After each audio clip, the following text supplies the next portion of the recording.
So today we'll be looking at a very important design pattern called singleton pattern. So singleton pattern is used for objects for those classes where we want just one object. So this is singleton class. This is a unique instance of singleton class which is defined static, that is it will remain unique across various objects because static is same for all the objects. It is a class level variable. Then we are overriding the default method constructor to make it private. So by default the singleton is public so that everyone can call it, but we make it private specifically.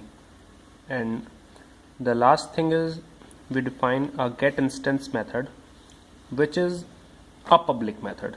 So this method can be called from outside classes. So what we do is we check if unique instance is null, which it will be in beginning.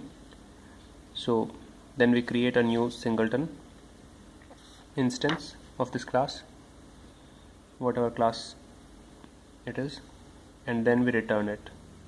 So the creation of this unique instance is done only if unique instance is not null, that is it's not there previously. So if it is there previously we just return it, but if it is not there we create a new instance and then we return it. And this instance is shared across objects, so from now on this new instance will be used and will be returned anytime one requests an instance using get instance.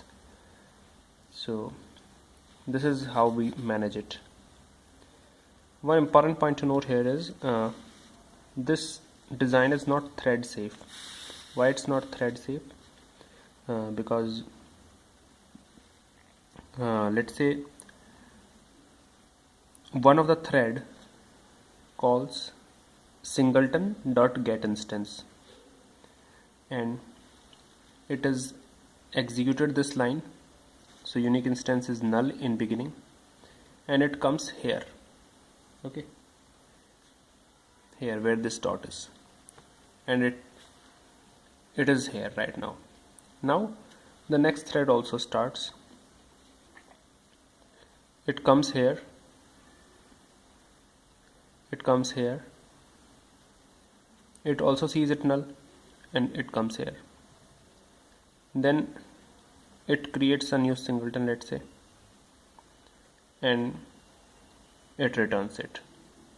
And let's say we call some method on that singleton, let's say unique instance dot introduce yourself. So we are calling that method in one thread, and at the same time the first thread wakes up from sleep from here and it creates a new singleton. So it's trying to modify unique instance while the second thread is still calling a method on this unique instance. So the same variable is read and write at the same time. So this may cause synchronization problems. So basically this design is not thread safe. One thing what we can do is we can make this get instance method synchronized.